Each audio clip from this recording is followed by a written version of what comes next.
الحمد للہ رب العالمین الصلاة والسلام علی سید الانبیاء والمرسلین وعلی آلہ واصحابہ اجمعین اما بعد۔ بحمد اللہ تعالی کہ رب کائنات جل وعلا کے احسان و کرم سے شروع ہوگا سبق آپ کا سورہ زمر شیفہ کی 59 نمبر آیت شیفہ سے آگے۔ اعوذ باللہ من الشیطان الرجیم بسم اللہ الرحمن الرحیم۔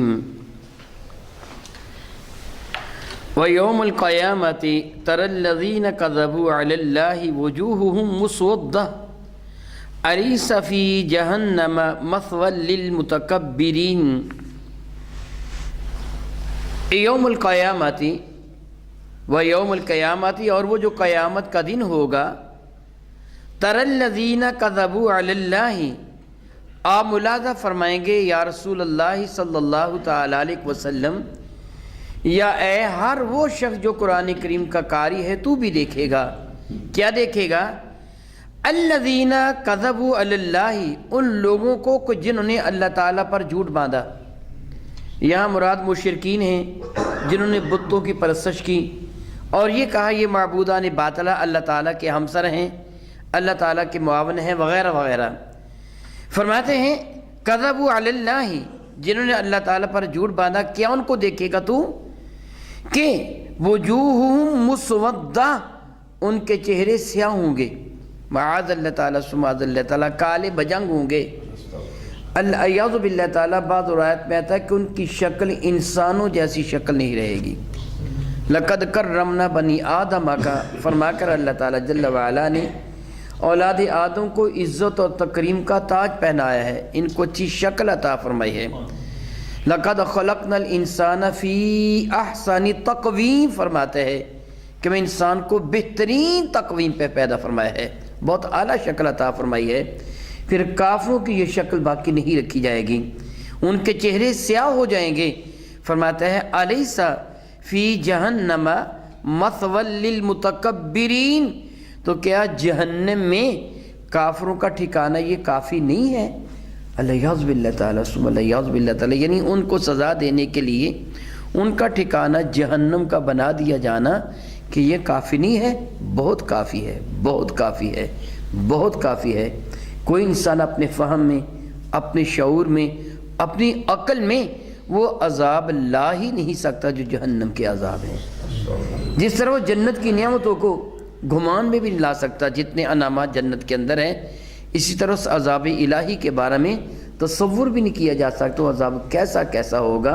انسان کی سوچ تو محدود ہے، عذاب تو بے شمار ہوں گے، اللہ ہی بہتر جانتا ہے کتنے عذاب ہوں گے۔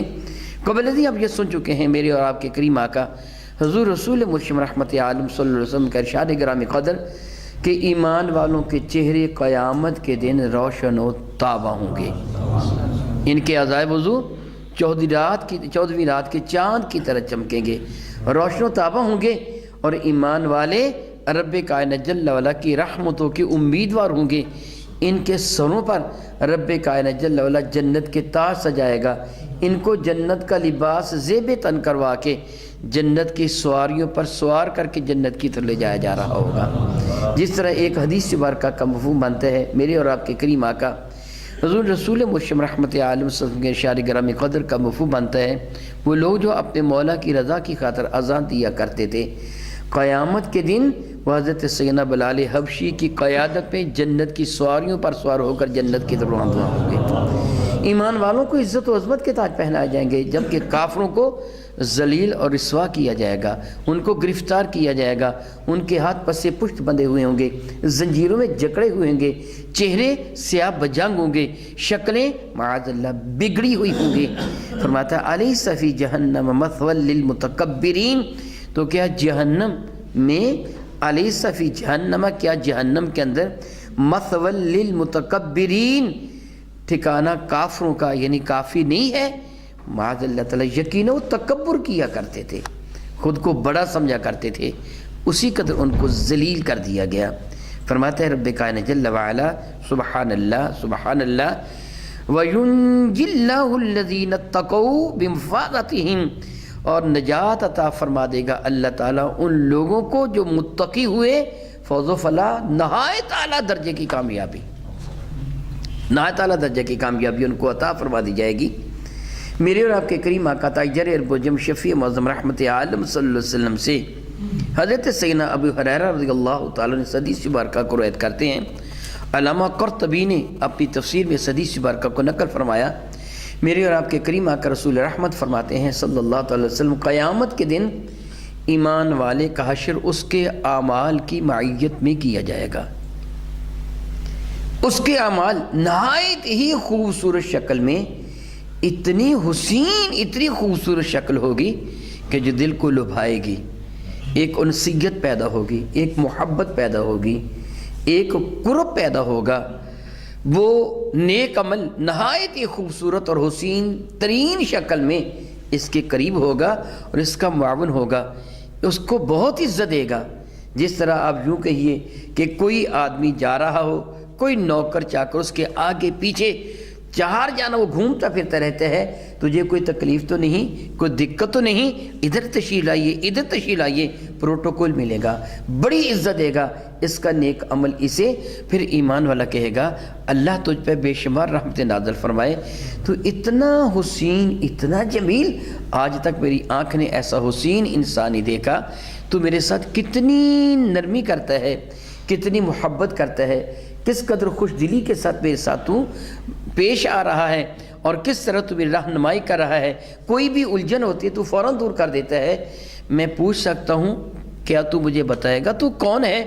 وہ مسکرا کے کہے گا تو نے مجھ کو پہچانا نہیں، میں تیرا نیک عمل ہوں، دنیا میں تو مجھ سے محبت کیا کرتا تھا، یعنی میں تجھ پر سوار تھا، میری محبت تجھ پہ غالب تھی، دنیا میں تو مجھ سے محبت کیا کرتا تھا۔ الحمدللہ تعالی ایمان والا نیک اعمال سے محبت کرتا ہے، ایسے ہے نا، ایمان والا نیک اعمال سے محبت کرتا ہے۔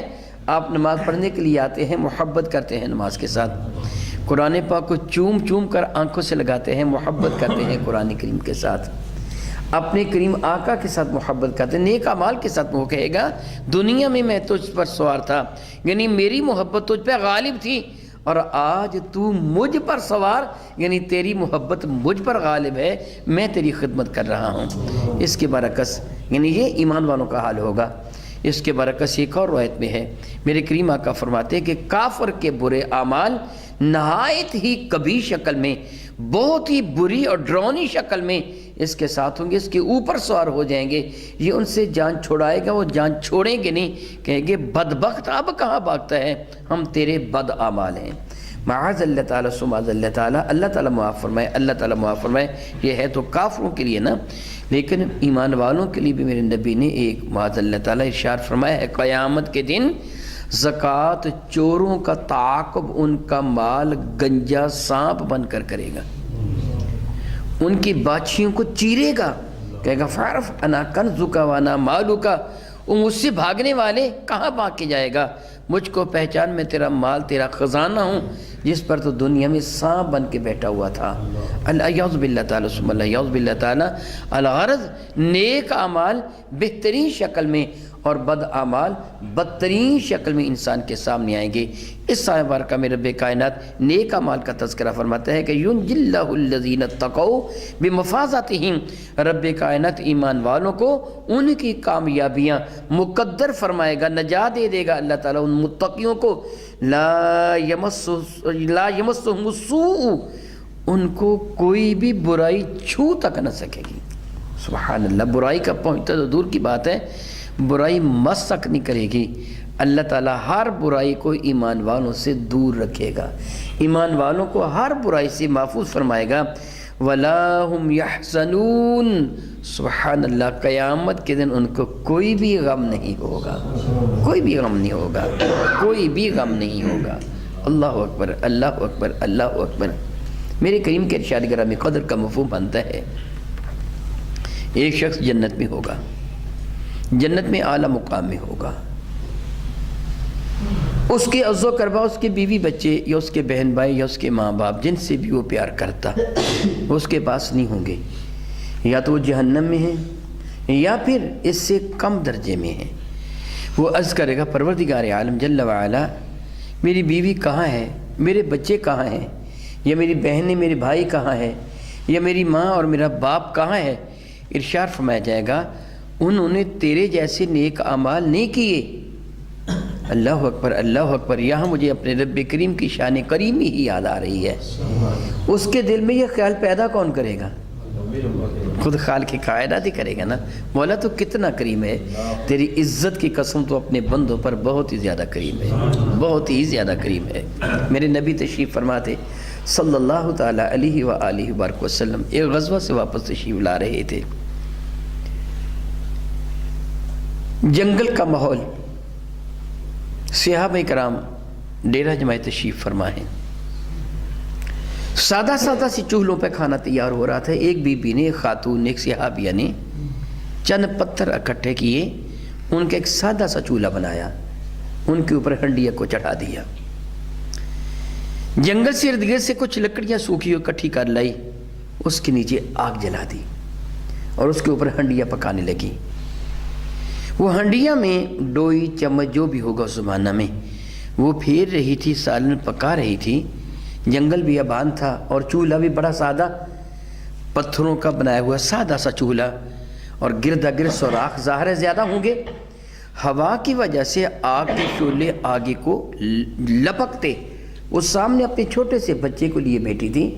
جب آگ کے شعلے لپکتے نا تو عورت جلدی سے آگ اپنے بچے کو لے کے پیچھے ہٹ جاتی، اور جب آگ تھوڑی سی نارمل ہو جاتی آگے بڑھ کر پھر وہ اپنے سالن میں وہ چمچ یا ڈوئی وغیرہ ہلانا شروع کر دیتی۔ 1 2 3 مرتبہ ایسے ہوا۔ پھر یک اس کے ذہن میں معلوم نہیں کیا بات آئی، اس سے ہنڈیا کو اسی طرح چولہے پہ چھوڑا، آگ بھی جل رہی تھی اور وہ ڈوئی یا چمچ وہ بھی ہنڈیا کے اندر اٹھی، میرے نبی کے دربار میں آ گئی صلی اللہ تعالیٰ علیہ حبیبی دائماً ابدا۔ کہیں گے یا رسول اللہ میں ایک مسئلہ پوچھنے کے لیے آئی ہوں۔ کیا مسئلہ؟ میرے قریب نے سوال فرمایا۔ اس سے عرض کیا یا رسول اللہ، فرماتے ہیں اللہ تعالیٰ تو بہت ہی رحمت فرمانے والا ہے، بہت ہی رحمت فرمانے والا ہے۔ حدیث ورقہ کا مفہوم ہے کہ اللہ کے کائنات نے جب رحم کو پیدا فرمایا تو اس کو 100 حصے کیے، ایک حصہ پوری کائنات میں تقسیم کر دیا۔ درندوں کے دلوں میں بھی جو اپنی اولاد کی محبت اس ایک حصے کی وجہ سے ہے جو پوری کائنات میں تقسیم ہے، اور پوری کائنات کے جو افراد ان کی تعداد کتنی ہے یہ اللہ اور اس کے رسول کے سوا کوئی بھی نہیں جانتا۔ ایک حصہ نے سب میں تقسیم کر دیا اور 99 حصے خود خالق کائنات نے اپنے پاس رکھے ہوئے ہیں۔ کتنا کریم ہے وہ، کتنا کریم ہے، کتنا کریم ہے۔ اس عورت نے عرض کیا یا رسول اللہ علیہ وسلم، آپ فرماتے اللہ تعالیٰ تو بہت ہی کریم ہے، بہت ہی کریم ہے۔ تو یا رسول اللہ میں اپنے بچے کو لیے چولہے پہ ہنڈیا پکا رہی تھی، جب آگ کے شعلے باہر کو لپکتے میں اپنے بچے کو جلدی سے پیچھے ہٹ جاتی، لے کے ہٹ جاتی۔ یا رسول اللہ میں یہ برداشت نہیں کر سکتی کہ میرے بچے کو آگ کی تپش پہنچے، پھر شاید اس کی آنکھوں میں آنسو آ گئے۔ یا رسول اللہ میں تو اپنے بچے کو آگ میں نہیں ڈال سکتی، اللہ تو بہت کریم ہے، وہ اپنے بندوں کو کیسے آگ میں ڈالے گا۔ اس کی بات سن کر میرے نبی بھی رو دیے، رو پڑے، فرمان لگے اللہ تعالیٰ جل وعلا اپنے بندوں پہ بڑا ہی کریم ہے، وہ تو بات بات پر ان کی مغفرت فرماتا ہے، مگر یہ خود ہی اپنے آپ کو لا کے جہنم بناتے ہیں۔ اب جانتے ہیں نا صحیح بخاری کی وہ حدیث مبارکہ کہ ایک شخص نے 99 شخصوں کو قتل کیا تھا، کتنا بڑا قاتل تھا، اور آخر میں ایک عابد و زاہد کو قتل کر کے 100 کی تعداد سنچری پوری کر لی تھی، پھر بھی رب کائنات جل وعلا نے بہانہ بنا دیا تو اس کی بخشش کا۔ ہم جانتے ہیں حدیث مبارکہ آپ نے سنی ہوئی ہے، کتنا کریم ہے رب کائنات، کتنا کریم ہے رب کائنات۔ تو میں کہہ رہا تھا کہ میرے کریم فرماتے ہیں وہ جنت میں وہ جنتی عرض کرے گا مولا میرے بیوی بچے کہاں ہیں، کدھر ہے؟ اس کے دل میں خیال بھی تو خالق کائنات نے خود ہی پیدا فرمایا، اس رحیم و کریم نے۔ تو رب کائنات فرمائے گا اس نے تیرے جیسے نیک اعمال نہیں کیے اس لیے ان کا جنت میں اعلیٰ مقام نہیں ہے، یا پھر وہ اپنے گناہوں کی پاداش میں جہنم کے اندر چلے گئے۔ تو بندہ کہے گا مولا تعالیٰ میرا جی چاہتا ہے میں ان سے ملوں۔ رب کیا فرماتے ہیں وَلَا هُمْ يَحْزَنُونَ، تمہیں کوئی غم آنے دیا ہی نہیں جائے گا ایمان والو، تمہیں غم نہیں آنے دیا جائے گا۔ کہے گا مولا میرا جی چاہتا ہے میں ان سے ملوں، اگر نیک اعمال نہیں کیے تھے اس میں میرا قصور کیا ہے؟ میں نے تو کیے تھے نا، میرا جی چاہتا ہے میں ان سے ملوں، رب کائنات ملائکہ کو حکم دے گا اس کے بیوی بچوں کو اس کے پاس پہنچا دو۔ جہنم میں ہوں گے تو جہنم سے نکال لیا جائے گا، جنت کے ادنا مقام میں ہوں گے تو ان کو اعلیٰ مقام میں پہنچا دیا جائے گا۔ اتنی بات بھی اہل جنت کو رب کائنات جل وعلا محسوس تک نہ ہونے دے گا۔ فرماتے ہیں لا یمسہم السوء ولا ہم یحزنون، نہ ان کو کوئی برائی چھو سکے گی نہ ہی ان کو غم زدہ ہونے دیا جائے گا، کوئی غم نہیں اہل جنت کو آنے دیا جائے گا۔ اللہ اکبر، اللہ اکبر، اللہ اکبر۔ آج اپنے رب کی یاد میں تھوڑا سا رو لے، قیامت کے دن خوشی ہی خوشی طرح مقدر ہو جائے گی۔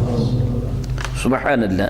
فرماتے ہیں اللہ خالق کل شیء وہو علی کل شیء وکیل۔ اللہ خالق کل شیء، رب کائنات جل وعلا ہر شے کا خالق ہے، ناقابل تردید حقیقت۔ دو ہی تو ہے پوری کائنات میں، ایک خالق اور ایک مخلوق، دو کے سوا تو کچھ بھی نہیں ہے، یا خالق ہے یا مخلوق ہے۔ خالق کے سوا کائنات میں جو کچھ بھی ہے سارے کا سارا اس کا تخلیق فرمودہ ہے۔ اللہ خالق کل شیء، اللہ تعالیٰ جل وعلا ہر شے کا پیدا فرمانے والا ہے۔ وہو علی کل شیء وکیل، وہی ہر شے پہ نگہبان ہے اور وہی کام بنانے والا ہے۔ وکیل کا معنی نگہبان بھی ہوتا ہے، نگرانی کرنے والا بھی، اور وکیل کا معنی کارساز بھی ہوتا ہے، کام بنانے والا بھی۔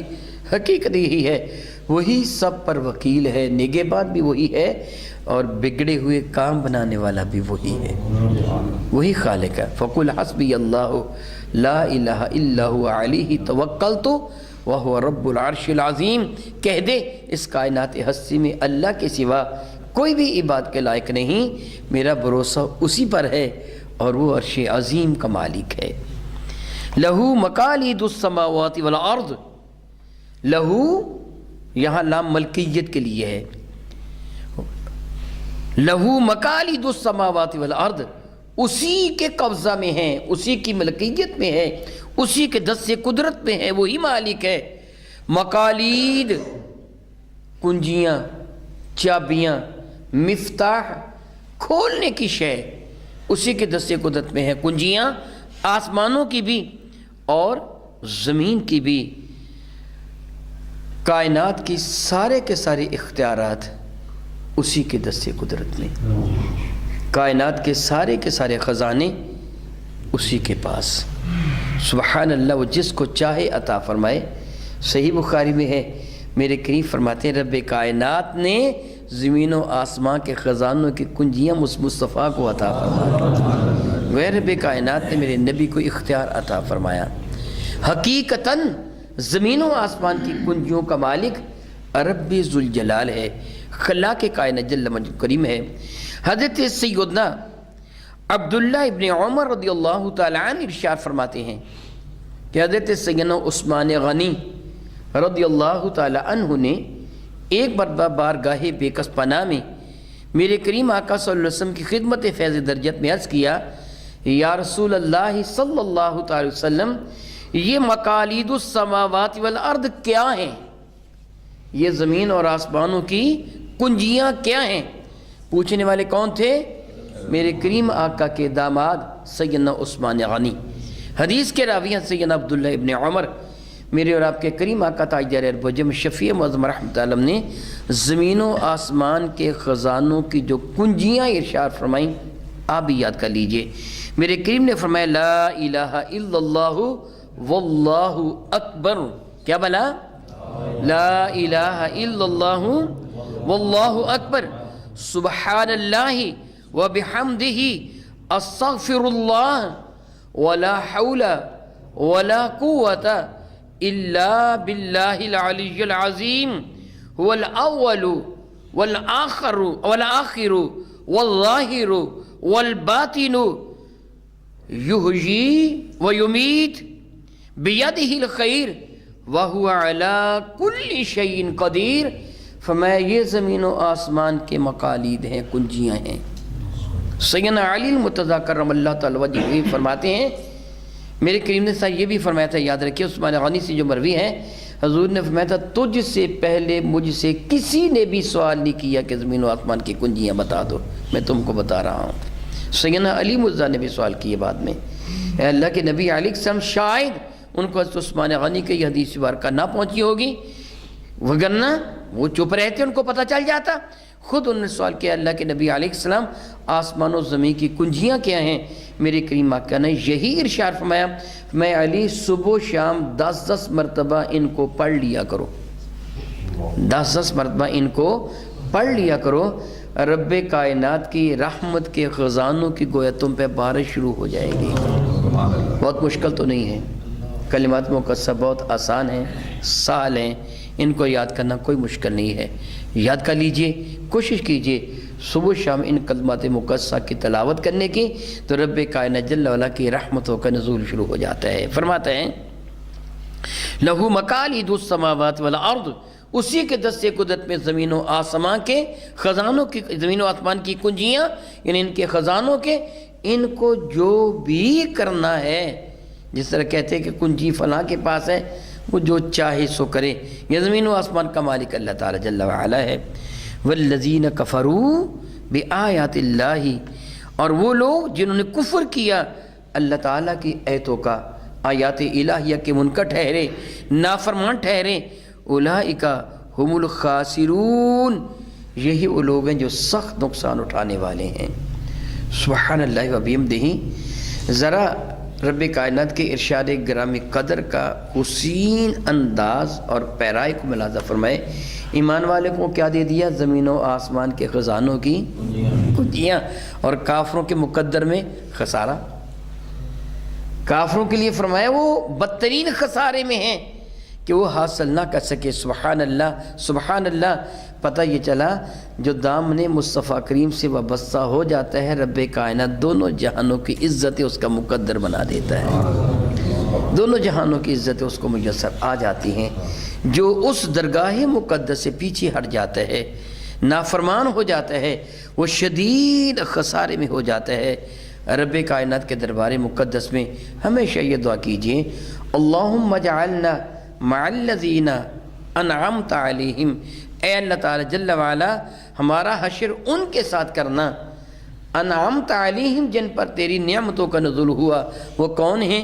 من النبیین والصدیقین والشہداء والصالحین وحسن اولئک رفیقا۔ وہ انبیاء ہیں، صدیق ہیں، شہداء ہیں، اولیاء اللہ ہیں، اور یہ کتنے پیارے ساتھی ہیں۔ رب کائنات نے ہمیں یہی حکم دیا، کونو مع الصادقین، تم سچوں کے ساتھ ہو جاؤ، اور یہی دعا مانگو، اہدنا الصراط المستقیم صراط الذین انعمت علیہم، مولا ہمیں سیدھی راہ پر چلا، اس صراط مستقیم پر کہ جس پہ چلنے والوں پہ تیری نعمتوں کا نزول ہوا، ہمیں بھی اس راہ پر چلا۔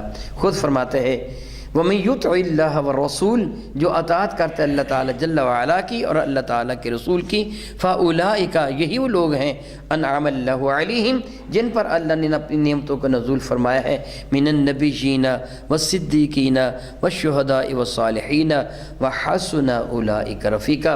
رب کریم میرے کریم آقا کے صدقہ سے ہم سب کا حشر انہی پاک باز لوگوں کے ساتھ فرمائے، آمین ثم آمین۔ او کما قال اللہ تبارک و تعالی، واللہ تعالی اعلم باسرار کتابہ۔